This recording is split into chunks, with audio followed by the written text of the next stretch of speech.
నమస్తే, నేను ప్రశాంత్. యూకే కొన్ని సంచలన నిర్ణయాల్ని ప్రకటించింది. వారానికి 4 రోజులు మాత్రమే వర్క్ అవర్స్ అని చెప్పేసి కూడా ఇలా ప్రకటించడం జరిగింది. మరి ఇంతకీ నిజాలేంటి? సో దీని గురించి అయితే మాట్లాడేందుకు ప్రస్తుతం మనతో పాటు సీనియర్ జర్నలిస్ట్ సిఎస్ రావు గారు ఉన్నారు. నమస్తే అండి. నమస్తే సార్, యూకే కొన్ని సంచలన నిర్ణయాల్ని ప్రకటించడం జరిగింది. అసలు అవేంటి? అందులో కూడా వారానికి 4 రోజులు మాత్రమే వర్క్ చేసుకోవచ్చు, ఎక్కువ చేసుకుంటే యాక్షన్ తీసుకోవాల్సి వస్తుంది అని చెప్పేసి కూడా ఇలా ప్రకటించడం జరిగింది.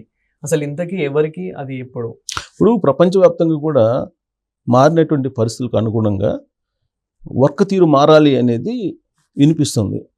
ఈవెన్ ఆంధ్రప్రదేశ్ ముఖ్యమంత్రి చంద్రబాబు నాయుడు గారు కూడా మీరు హార్డ్ వర్క్ కాదు చేయాల్సింది, స్మార్ట్ వర్క్ చేయాలని చెప్పి అనేక రివ్యూ మీటింగ్లో కూడా చెప్పడం జరిగింది. సో ఓవరాల్గా స్మార్ట్ వర్క్ అవసరం. ఇప్పుడు స్మార్ట్ వర్క్ కావాలి, హార్డ్ వర్క్ అవసరం లేదు. పని గంటలు ఇన్ని ఉన్నాయి అనేది మాకు అవసరం లేదు, పని అవుట్పుట్ ఎంత వస్తుంది అనేది మాకు కావాలి అనేది ఒక గ్రూపు.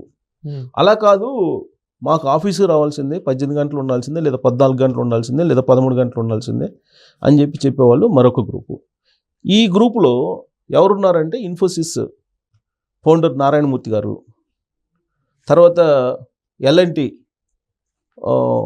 ఎండి, ఎల్ఎన్టీ డైరెక్టర్ అనుకుంటా సుబ్రహ్మణ్యన్ గారు. వీళ్ళిద్దరు కలిసి ఈ మధ్యకాలంలో ఒక స్టేట్మెంట్ ఇచ్చారు. పని గంటలు అనేవి కనీసం 13 నుంచి 14 గంటలు ఉండాలి, రోజుకి 13 గంటలు పనిచేయాలి ఎంప్లాయీస్ అని చెప్పి ఇన్ఫోసిస్ నారాయణమూర్తి గారు ఆ మధ్యకాలంలో ఒక స్టేట్మెంట్ ఇచ్చారు. దాని మీద ప్రపంచవ్యాప్తంగా కూడా ఆయన మీద ఉద్యోగులు కొంత అసహనం వ్యక్తం చేశారు. ప్లస్ ఆయన ఈ మధ్యకాలంలో అదే అంశాన్ని సరిదిద్దుకుంటూ ఒక మాట అన్నాడు. ఎన్ని గంటలు పని చేయాలి అనేది వాళ్ళ యొక్క మానసిక స్థితి మీద ఆధారపడి ఉంటుంది.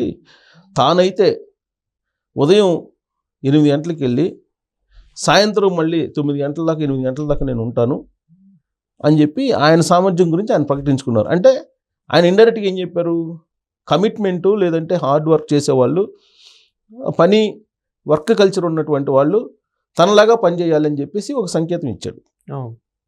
ఆయన మాటలు అదే కదా అర్థం. సో ఇన్ఫోసిస్ నారాయణమూర్తి గారు ఆ మాట అన్నారంటే ఇంత చర్చ ఎందుకనంటే ఆయనకి ఇన్ఫోసిస్ అనేది ఒక ప్రపంచవ్యాప్తంగా ఉన్నటువంటి ఇండియన్ కంపెనీ, మల్టీనేషనల్ కంపెనీ. దానికంటూ ఒక ప్రత్యేకమైనటువంటి గుర్తింపు ఉంది.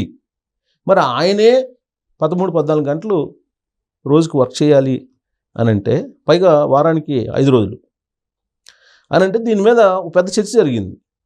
దాని కంటిన్యూషన్లో ఎల్ఎన్టీ డైరెక్టరు ఆయన సుబ్రహ్మణ్యన్ గారు, ఆయన కూడా ఇదే వారానికి 5 రోజులు ఉండాల్సిందే, కనీసం 12 గంటలు పని చేయాలని ఆయన అన్నాడు.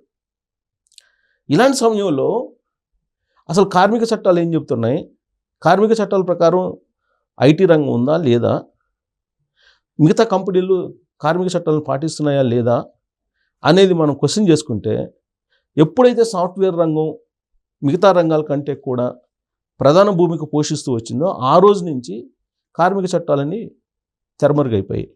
అసలు కార్మిక చట్టాలు ఐటీ రంగానికి వర్తింప చేయడానికి లేదు అనేటువంటి ఒక అభిప్రాయం వెళ్ళిపోయింది.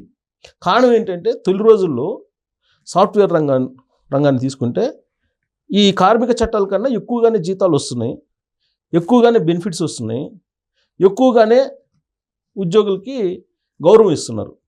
కానీ గత 5-6 సంవత్సరాల నుంచి సాఫ్ట్వేర్ ఉద్యోగుల పట్ల కంపెనీలు వ్యవహరిస్తున్నటువంటి తీరును కనుక చూస్తే ఖచ్చితంగా కార్మిక చట్టాలు అవసరమే ఐటీ రంగానికి కూడా అనేటువంటి అభిప్రాయం కలుగుతుంది. ఎందుకనంటే మిగతా రంగాల్లో ఏ విధంగా అయితే ఉందో అలాంటి సంస్కృతి ఇప్పుడు సాఫ్ట్వేర్ రంగంలో కూడా బయలుదేరింది. జనరల్గా నామ్స్ ప్రకారం ఏంటంటే, ఒక ఉద్యోగం తీసేయాలంటే ఒక 3 నెలల ముందు నోటీస్ ఇవ్వాలి, తర్వాత దానికి సంబంధించి ఏదో కొంత పరిహారం ఇవ్వాలి. ఇవన్నీ నామ్స్ ఉన్నాయి. 6 నెలల పాటు జీతాలు ఇవ్వాలి. ఈ నామ్స్ కొన్ని ఉన్నాయి. ఈ నామ్స్ని పాటించకుండా ఉండేటువంటి రంగాలు ఏదైనా ఉంది అంటే ఫస్ట్ మీడియా రంగం. జస్ట్ ఫోన్ చేసి వాళ్ళ నుంచి రావద్దని చెప్తారు, అంతే. మీ సేవలు వాళ్ళతో చాలు అని ఫోన్ చేసి చెప్పగానే మీడియా వాళ్ళు రేపు మరుసటి రోజు నుంచి ఉద్యోగం పోయినట్టే. అత్యంత దారుణమైన రంగం ఏదైనా ఉందంటే మీడియా రంగం. దీంట్లో నామ్స్ పాటించే వాళ్ళు 1-2 సంస్థలు తప్ప మిగతాయి అసలు నామ్సే పాటించవు. అసలు శ్రమ దోపిడీ ఎక్కడైనా జరుగుతుందంటే మీడియా రంగంలో ఎక్కువ జరుగుతుంది నాకు తెలిసినంత వరకు. సరే మిగతా రంగాల్లో ఇంకా ఎక్కువ ఉందనుకోండి. కానీ మిగతా రంగాల్లో జరుగుతున్నటువంటి దోపిడీని ప్రశ్నించేటువంటి మీడియా రంగం ఎంత దోపిడీకి గురవుతున్నారు జర్నలిస్టులు అనేది మనకు తెలుసు. సో మీడియా రంగంలో ఉన్నటువంటి దోపిడీ ప్రధానంగా ఉంది. సో ఇలాంటి సమయంలో సాఫ్ట్వేర్ రంగంలో కూడా వచ్చింది. సాఫ్ట్వేర్ అంటే ఒక మోజు. సాఫ్ట్వేర్ రంగంలో సాఫ్ట్వేర్ కంపెనీలో మల్టీనేషనల్ కంపెనీలో పనిచేయాలనేది ఒక కళ. సో సాఫ్ట్వేర్ రంగం రావడంతో ప్రభుత్వ ఉద్యోగులు కూడా చాలామంది సాఫ్ట్వేర్కి డైవర్ట్ అయ్యారు. అలాంటి రంగంలో ఇప్పుడు ఒడిదుడుకులు బాగా వచ్చాయి. ఉద్యోగం ఉంటుందో ఉండదో తెలియదు, ఎప్పుడు ఉడుతుందో తెలియదు. 10 గంటలు పెంచుతూ ఉన్నారు ఇంతకు ముందులాగా కాకుండా. పైగా ఇన్ఫోసిస్ లాంటి కంపెనీ 10 గంటలు పెంచుతుందంటే మిగతా కంపెనీలు కూడా దాన్ని అనుసరిస్తాయి. ఇలాంటి సమయంలో ప్రపంచవ్యాప్తంగా చర్చ జరుగుతున్నటువంటి సమయంలో ఒక సంచలనమైన నిర్ణయాన్ని బ్రిటన్ అనౌన్స్ చేసింది. బ్రిటన్ ప్రభుత్వం ఏమనౌన్స్ చేసింది? వారానికి 4 రోజులు మాత్రమే వర్కింగ్ అవర్స్. ఓకే. కాబట్టి మాకు స్మార్ట్ వర్క్ కావాలి, ఎఫిషియన్సీ ఉన్న అది అవుట్పుట్ అనేది మాకు ఎఫిషియన్సీగా రావాలి. అంతే తప్ప మీరు ఎన్ని గంటలు పని చేస్తున్నారు, ఎన్ని రోజులు పని చేస్తున్నారు అనేది మాకు అనవసరం. కాకపోతే వారానికి 4 రోజులు మాత్రమే పని దినాలు మేము పెడుతున్నాం అని చెప్పి అఫీషియల్గా అనౌన్స్ చేసేసింది. ఇది 200 కంపెనీల్లో ఇంప్లిమెంట్ చేయడానికి వాళ్ళు అంగీకరించారు. ప్రైవేట్ కానీ ప్రభుత్వ రంగ సంస్థల్లో కానీ 200 కంపెనీలు మేము వారానికి 4 రోజులు మాత్రమే ఉద్యోగులకి పని చేయించుకుంటాము అని చెప్పి. ఇప్పటివరకు ఏం జరుగుతుంది బ్రిటన్లో? ఉదయం 9 గంటలకు వెళ్ళి సాయంత్రం 6 గంటల వరకు వర్కింగ్ అవర్స్. వారానికి 5 రోజులు వర్కింగ్ డేస్. దానికి స్వస్తి పలికారు. స్వస్తి పలికి వారానికి 4 రోజులే అని చెప్పి అనౌన్స్ చేశారు. ఇప్పుడు బ్రిటన్ లాంటి దేశమే వారానికి 4 రోజులు పని దినాలు అని చెప్పి అనౌన్స్ చేస్తే దాన్ని టెక్నాలజీ రంగం, మ్యానుఫ్యాక్చర్ రంగం, తర్వాత మిగతా ఎన్జిఓస్ కానీ ప్రభుత్వ రంగ సంస్థలు కానీ ఇవన్నీ కూడా మాకు వారానికి 4 రోజులు పని చాలు ఉద్యోగుల నుంచి అని చెప్పి వాళ్ళు కూడా అంగీకరించారు. మరి ఇలాంటి తరుణంలో ప్రపంచవ్యాప్తంగా ఉన్నటువంటి కంపెనీలు ఇన్ఫోసిస్ లాంటిదో లేదంటే ఎల్ఎన్టీ లాంటివో లేదంటే ఇతరత్ర అమెజాన్ లాంటివో లేదా కంపెనీలు ఏవైతే ఉన్నాయో అవి కూడా అనివార్యంగా వారానికి 4 రోజులు అనౌన్స్ చేయాల్సిన పరిస్థితి. ఎందుకంటే బ్రిటన్ అనౌన్స్ చేసింది కాబట్టి.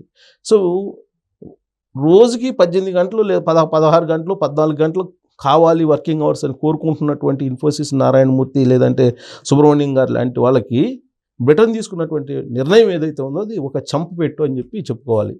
కార్మిక చట్టాలను కాపాడుతూ బ్రిటన్ తీసుకున్నటువంటి సంచలన నిర్ణయం రాబోయేటువంటి రోజుల్లో ఇన్ఫోసిస్కి, ఎల్ఎన్టీకి లేదా ఇతరతర కంపెనీలు ఏవైతే వర్కింగ్ అవర్స్ ఎక్కువ కావాలనుకుంటున్నాయో వాటన్నిటికీ ఒక గుణపాఠం కింద ఈ నిర్ణయం ఉందని చెప్పి మనం చెప్పుకోవచ్చు.